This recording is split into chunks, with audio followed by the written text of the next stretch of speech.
ஆசைக்கு தாழ் போட்டு அடைத்தென்ன லாபம்? அதுதானே குடம் தன்னில் எரிகின்ற தீபம். மனதோடு திரை போட்டு மறைக்கின்ற மோகம். மழை நீரை பொழியாமல் இருக்கின்ற மேகம். சிலருக்கு சில நேரம் துணிச்சல்கள் பிறக்காது. துணிச்சல்கள் பிறக்காமல் கதவுகள் திறக்காது.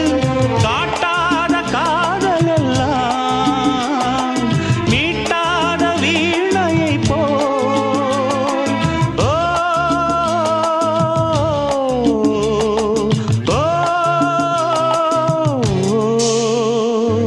பூங்கொடிதான் பூத்ததம்மா, பொன்வண்டுதான் பார்த்ததம்மா. பாட்டெடுக்க தாமதிக்க வாடை காற்று பூ